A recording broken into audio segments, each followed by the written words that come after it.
Selamat siang ya teman-teman semuanya. Selamat bergabung di podcast AI kali ini yang bersama teman kita podcast yang sangat berpengalaman sekali ya.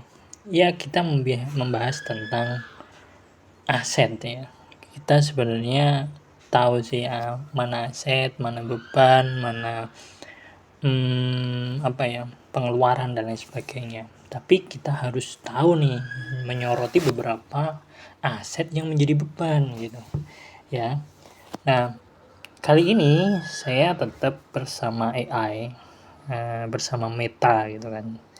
Ya, Meta gimana nih tentang aset tapi sebenarnya beban? Menurut kamu bagaimana?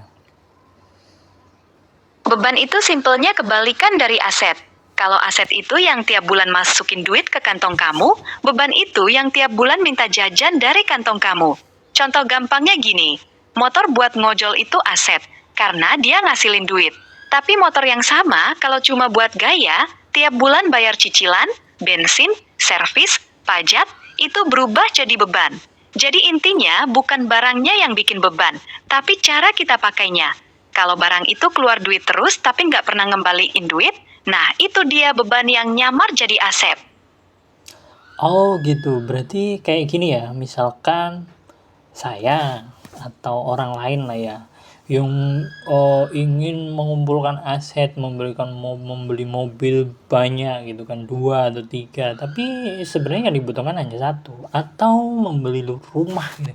Rumah yang dibutuhkan hanya satu, tapi membeli 2, 3, 4, tapi tidak digunakan dan dibiarkan aja. Itu termasuk aset atau beban?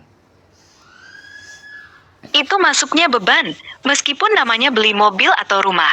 Gini, kalau mobilnya ada 3 tapi cuma satu yang dipakai, 2 lainnya dianggurin, tiap bulan tetap keluar duit buat pajak, asuransi, servis, parkir, yaitu nyedot duit terus. Sama kayak rumah yang dibeli 3-4 tapi kosong nggak disewain, nggak ditempatin. Yang ada bayar PBB, listrik, kebocoran, rumputnya yang subur. Intinya gini, aset itu kerja buat kamu. Kalau barangnya diem aja dan kamu yang kerja keras bayarin dia, berarti dia udah berubah jadi beban yang nyamar jadi aset. Kelihatan kayak di luar, tapi dompetnya nangis di dalam. Iya benar juga. Tapi saat ini nih orang-orang yang orang yang dikatakan wah kelihatan kaya itu memilih untuk pamer asetnya dulu nih, tapi tidak tahu ini sebenarnya beban atau memang aset untuk menghasilkan sesuatu dari apa yang kita beli gitu kan. Nah ini sekarang kan seperti itu. Menurut kamu lebih suka yang kelihatan kaya atau kaya beneran? Jelas lebih milih kayak beneran. Kelihatan kaya itu capeknya di luar, isinya kosong. Kamu harus jaga gengsi, bayar cicilan, beli ini itu, biar orang bilang wah. Padahal tiap malam kepikiran duit keluar terus. Kalau kaya beneran, itu lebih tenang. Gak perlu pamer, tapi tidur nyenyak karena ada duit masuk tiap bulan. Orang mungkin gak tahu kamu punya apa, tapi kamu sendiri yang tahu dompet aman dan asetnya yang kerja buat kamu. Jadi mending kelihatan biasa aja, tapi punya tabungan dan aset yang ngasilin, daripada kelihatan mewah tapi tiap bulan nombok. Setuju nggak sama itu? Kalau saya sih setuju. Jadi memang aset itu kita beli sesuai dengan kebutuhan, tidak menumpuk aset, tapi bahkan itu ada pajak, ada kayak motor nih atau mobil nih. Ini kan tiap tiap bulan, tiap tahun itu bayar pajak gitu kan. Terus ada lahan kosong, rumah kosong, lama-lama dia juga akan rusak gitu kalau mau nggak disewakan misalkan, atau lahan kosong yang mungkin kegerus sama banjir atau memang tidak dirawat atau bahkan dibiarkan saja, dan itu mungkin dia akan lebih besar gitu kan, tersalib oleh namanya inflasi. Betul nggak sih menurut kamu seperti itu? Betul banget, kamu udah nangkep intinya. Barang kayak motor, mobil, rumah, tanah, itu kalau dianggurin emang gak diam-diam aja tiap tahun minta jajan lewat pajak, asuransi, servis, belum lagi kalau rusak atau kebanjiran. Rumah kosong cepet lapuk, tanah kosong ditumbuhin rumput liar. Nilainya nggak naik ngangkat, malah ketinggalan inflasi. Jadi kalau beli cuma buat numpuk tanpa diputerin, aset itu beban yang makin lama makin mahal dirawatnya. Aset beneran, itu yang minimal bisa nutup biayanya sendiri, entah disewain, dipakai usaha, atau nilainya beneran naik ngalahin inflasi. Kalau cuma numpuk dan nunggu hoki, resikonya yaitu tadi, kamu yang kerja keras bayarin dia tiap bulan.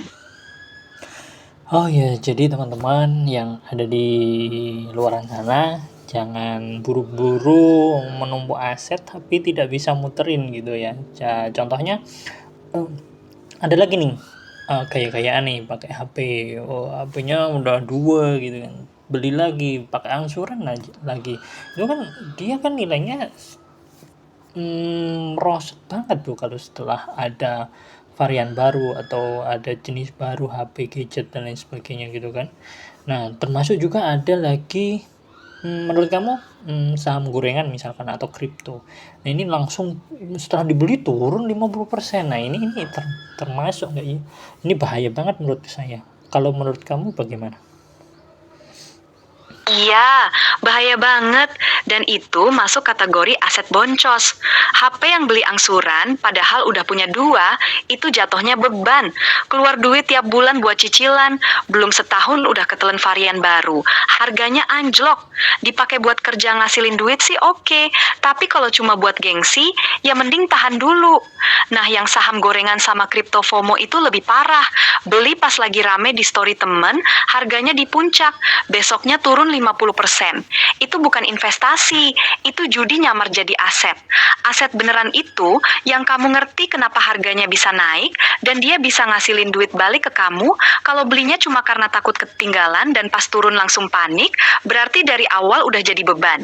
Jadi intinya, kalau beli sesuatu bikin dompet kamu makin tipis tiap bulan tanpa ada duit balik, ya itu sinyal kuat buat stop dulu. Oke, jadi fix ya. Barang-barang yang mungkin kita bicarakan tadi memang sebenarnya aset tapi bisa berubah menjadi beban gitu ya. Tapi ini saya harus meminta saran nih dari Meta dan untuk teman-teman sekalian mungkin kita butuh sarannya. Nah ya, gimana nih cara yang paling gampang ngecek atau barang di rumah kita ini aset beneran atau aset boncos nih ya? Gampang banget kok ngeceknya, cukup tanya 3 hal ini ke diri sendiri. Pertama tanya, barang ini ngasih duit balik nggak tiap bulan? Kalau iya, contohnya motor buat ngojol, rumah yang disewain, HP buat edit dan jualan, berarti dia kerja buat kamu. Kalau enggak, cuma diem dan minta jajan, waspada. Kedua tanya, kalau dijual besok, harganya naik atau anjlok? Aset beneran nilainya stabil atau naik? Aset boncos kayak HP baru, motor baru, kripto gorengan, biasanya anjlok 20-50% pas dijual. Ketiga tanya, kalau nggak punya barang ini, hidupku kacau nggak? Kalau jawabannya nggak kacau sama sekali, berarti fungsinya cuma buat gengsi. Nah itu biasanya beban yang nyamar. Jadi intinya gini, aset itu yang masukin duit ke kantong. Kalau barangnya cuma keluarin duit dari kantong tiap bulan, ya udah ketahuan dia boncos. Coba malam ini cek di rumah, kira-kira lulus 3 tes ini. Oh iya, bongkar tuh teman-teman, bongkar lemari lu, bongkar semua yang ada di gudang lu, apakah itu benar-benar aset atau enggak. Kalau enggak, mending dijual aja kali ya. Nah, kalau udah terlanjur nih punya aset yang boncos kayak gini, mending dijual rugi sekarang atau dipertahanin menurut kamu? In July, the president signed the presidential resolution to pass the president signing it. They were 20% skeptical. Gini logikanya, kalau kamu pertahanin, dia bakal ngabisin duit kamu tiap bulan lewat pajak, cicilan, servis, dan nilainya juga terus turun. Itu namanya boncos 10% tiap bulan selama 2 tahun. Jauh lebih sakit. Jual sekarang, walaupun rugi, kamu stop pendarahan duitnya. Uangnya bisa kamu puter ke hal yang beneran ngasilin. Anggap aja itu bayar uang sekolah. Pelajarannya, besok-besok beli barang mikir dulu, ini ngasilin duit nggak atau cuma ngabisin duit. Jadi jangan pelihara barang cuma karena malu rugi. Lebih malu lagi, kalau 2 tahun lagi kamu masih nyicil barang yang nggak kepake. Oke, berarti kesimpulannya teman-teman ya, kalau mau bedain aset sama beban itu sebenarnya tipis banget kalau kita tidak jeli di situ ya. Ada 3 tadi ya hal yang kita butuh nggak ya, itu membuat kita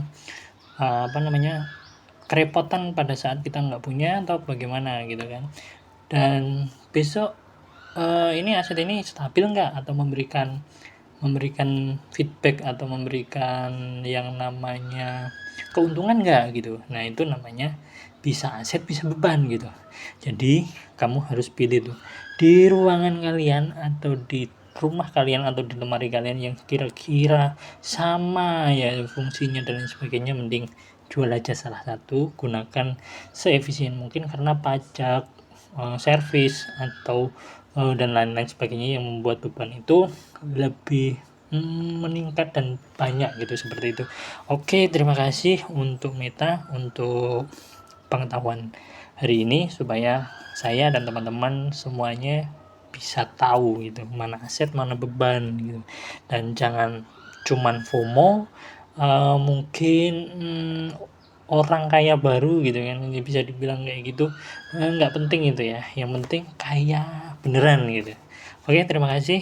Selamat pagi menjelang siang, dan mudah-mudahan teman-teman sehat selalu, dan kita akan kapan-kapan akan podcast lagi bersama Meta. Terima kasih. Salam.